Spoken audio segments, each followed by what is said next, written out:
Initial expression of drill, baby drill, and prices are coming down very strongly. And as goes gasoline and oil and gas, so goes the rest of other products that were high because of Biden. So we inherited a mess, and we've brought our country back very, very powerfully. Our crime numbers are way down, despite the fact that they let in 25 million people, many of whom should not have been allowed into our country with their open border policy. But it's the country is doing very well. Any questions? What are you expecting from these Iran talks in Geneva tomorrow? So I'll be involved in those talks indirectly, and they'll be very important. We'll see what can happen. But typically, Iran's a very tough negotiator. They're good negotiators, or bad negotiators. I would say they're bad negotiators because we could have had a deal instead of sending the B-2s in to knock out their nuclear potential, and we had to send the B-2s. I hope they're going to be more reasonable. They want to make a deal. They're told that a deal is next to impossible. No, I think they want to make a deal. I don't think they want the consequences of not making a deal. They want to make a deal. You're going to sit down with Democrats this week on DHS funding, sir. I will, but we have to protect our law enforcement. They've done a great job. I just got finished saying that we have the best crime numbers we've had in many years, and on murders, 125 years, and that's despite a lot of people that shouldn't have been let into our country coming into our country, criminals, many, many criminals, but we've taken out tens of thousands of people, brought them back to their countries. Many of the criminals that were brought in, allowed to come in, have been removed, so we're okay. But to have the best crime numbers, which aren't made by me, these are made by people that do that, many left-leaning. We have the best murder numbers. Horrible thing to say, but we have the best murder numbers since 1900. That's before my father was born. 125 years, think of it. The best crime numbers since 1900 having to do with murder, and really good crime numbers, the best in years.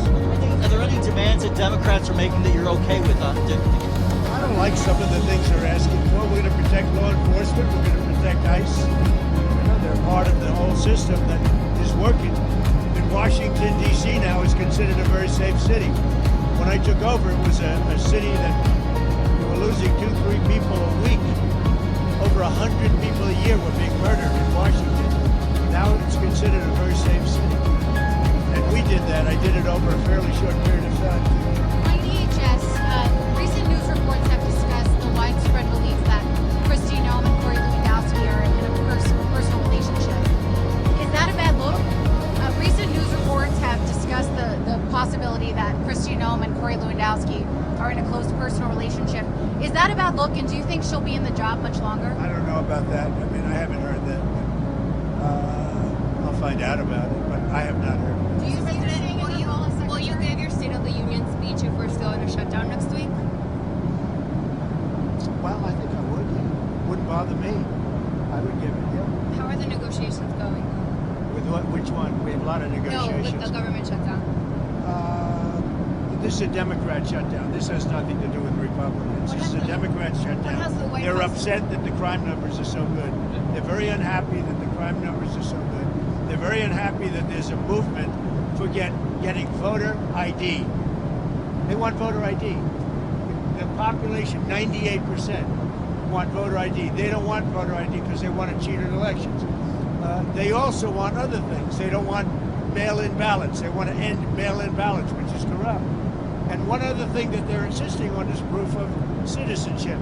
And the Democrats don't want to give proof of citizenship. They don't want to give voter ID. Think of it. Who wouldn't want proof of citizenship? I ask you, Steve. Who wouldn't want voter ID? And why would you want mail-in ballots if you know it's corrupt? It's a corrupt system. We're the only country in the world that has this system of mail-in ballots. Think of it. The only country in the world that has this system of mail-in ballots, because they cheat. And the fact is they could never get elected if they ever changed. They know it. If you had voter ID, if you had proof of citizenship, they could never win an election. And they know that, and they're fighting to the hilt. And I put this down with men playing in women's sports. I put it down with transgender for everybody. I put it down with their horrible open border policy as being ridiculous. They don't want voter ID. No voter ID. And I put that down in the same category with men playing in women's sports. I'm going to add a fourth category. They don't want voter ID. Go ahead. So Hillary Clinton said in an interview today that she and her husband are getting pulled into the Epstein matter to divert attention from you and that your administration has something to hide. What's your response to that? I have nothing to hide. I've been exonerated. I have nothing to do with Jeffrey Epstein. They went in hoping that they'd find it and found just the opposite. I've been totally exonerated. In fact, Jeffrey Epstein was fighting that I don't get elected with some author, a sleazebag, by the way. And I've been totally exonerated. No, they're getting pulled in, and that's their problem. I don't know, they're going to have to see what happens. But I watched her in Munich, and she seriously has Trump derangement syndrome. Do you think that she should publicly testify? You know, I've been totally exonerated on Epstein, and it's really interesting because they've been pulled in. Think of it. They've been pulled in. Clinton and many other Democrats have been pulled in, yeah. The USS Gerald Ford, which is sprinting from the Caribbean to the Middle East, is about to hit its 8-month deployment mark. Usually they're deployed for about 6 months or so. Is there any concern that U.S. carriers are being stretched too thin? I'll answer the question later. Mr. President, you're warning Cuba to make a deal. What does that deal look like? What do you want them to Make do? a deal. Cuba is right now a failed nation. They don't even have jet fuel to get for airplanes to take off. They're clogging up their runway. We're talking to Cuba right now. I have Marco Rubio talking to Cuba right now, and they should absolutely make a deal because it's it's really a humanitarian threat. And we have a lot of great Cuban Americans, and they're going to be very happy when they're going to be able to go back and say hello to their relatives and do things that they should have been allowed to do for a long time. I'm very interested in the people that are here that were treated so badly by Castro and the Cuban authorities. They have been treated horribly. So we'll see how it all turns out. But Cuba and us, we are talking. In the meantime, there's an embargo.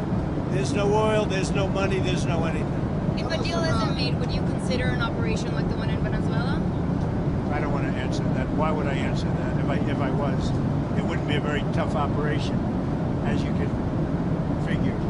But I don't think that'll be necessary. Mr. President, Marco Rubio received really positive reviews in Munich. Is there very good reviews? Is there a scenario in which you would support him at the top of the ticket in 28? Something I don't have to worry about now. I've got 3 years to go, so it's something I don't have to worry. JD's fantastic, and Marco's, they're both fantastic. I think really, and I think Marco did a great job in Munich. President Xi, in your talk with him recently, it warned about sending more weapons to Taiwan. What was your response to him? Are you going to send more weapons to Taiwan? I have a response. I'm talking to him about it. We had a good conversation, and we'll make a determination pretty soon. Tell us about your trip We have to... a very good relationship with President Xi. Tell us In about... fact, I'll be going, I guess, in April. I'm sorry. Tell us about your trip to Rome, Georgia on Thursday, your trip to Marjorie Taylor Greene's old district.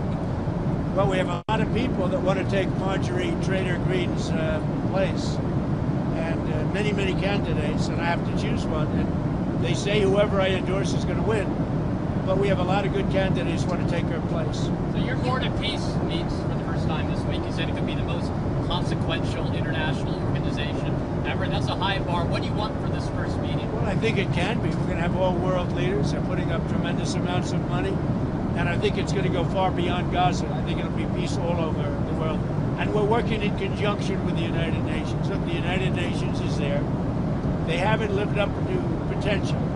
The United Nations has great potential. They haven't lived up to the potential, but I think they might aid us a little bit. But we have the greatest leaders in the world joining the Board of Peace, and we'll be doing it in conjunction with, in some cases, the United Nations, and see if we can get the United Nations to get on the ball. You've been a kingmaker in a lot of Republican primaries.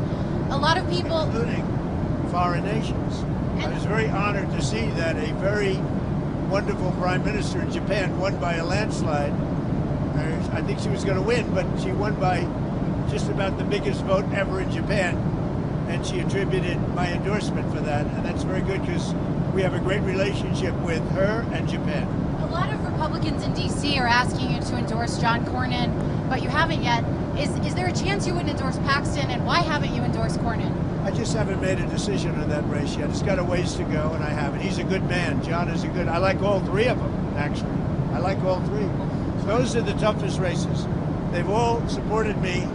They're all good, and you're supposed to pick one. So we'll see what happens. But I support all three. Are you going to get involved in the rift between UAE and Saudi Arabia? No, I'm not. I would be. What do you think of that? I would be. Well, I could settle it very easily. But they have they do indeed have a rift, and we can get it settled very easily. I settle wars. I settle a lot of rifts between countries. You've been noticing, right? That's an easy one to settle. On Venezuela, Nancy Rodriguez last week said that Nicolas Maduro is still a legitimate president and is innocent. I know you said the relationship is a 10, but I'm curious what's your thoughts on that? I think we have a great relationship. I think she probably has to say that. I think politically maybe she has to say that. But the relationship with Venezuela, she's doing a very good job. And I fully understand that statement. You're going to have Ukraine talks tomorrow as well in Geneva with Witkoff and Jared Kushner. Yeah. What are you expecting there? Is there Well, with big talks, it's going to be very easy. I mean, look, so far, Ukraine better come to the table fast. That's all I'm telling you. We are in a position, we want them to come. And by the way, I watched AOC answering questions in Munich. This was not a good look for the United States. I watched Gavin Newsom answering questions in Munich, and this was a bad look for our country. These two people are incompetent. And at least Hillary's competent. She's just Trump deranged. She was so deranged. She is an angry woman. But I watched the other two speaking and answering basic questions. Look, Gavin has destroyed California. And AOC, I never heard her speak very much. And they started answering questions. She had no idea what was happening. She had no idea how to answer, very important questions concerning the world. But she can't answer questions concerning New York City either, because New York City is got some problems. Now that Gaza's entering phase 2, should Israel lift its ban on foreign journalists being allowed into Gaza? We'll be lifting a lot of bans pretty soon. I think you're going to see everything opening up. Gaza, look, we have peace in the Middle East. Now, you have some flames here and there, but we essentially have peace in the Middle East, and that happened primarily when we did the B-2 attack on the potential nuclear power. They would have had a nuclear weapon within 1 month. If that happened, it would have been a whole different deal. Okay, thank you very much, everybody. So the $5 billion that you announced yesterday for the Board of Peace, is that a down payment, or are you expecting more? We want to help people. That's peanuts compared to the kind of money that has been spent in the Middle East by Bush, by Obama, by all of these people, by Biden. I mean, the money he spent.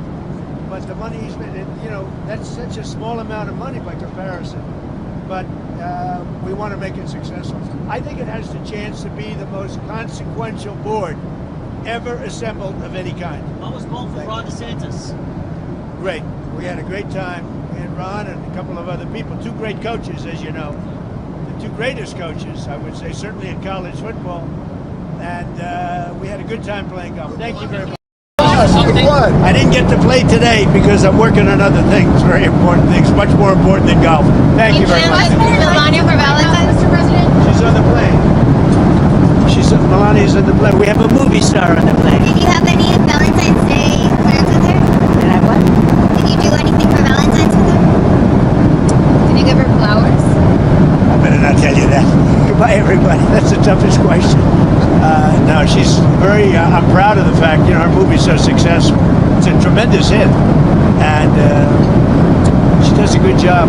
She does a very consequential work. I think you're going to see in the end that she's going to go down as one of the truly great first ladies. When you see what she's doing with Russia, Ukraine, and so many of the other things she's doing, she's done a good job. She works very hard. Is Westmore invited to the White House this week, Mr. President? Just so you understand, the governors were all other than two.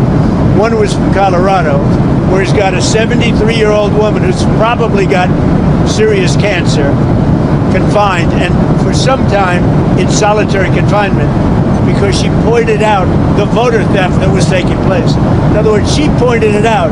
They arrested her and they gave her a 9-year sentence, and he better let her go because it's a disgrace.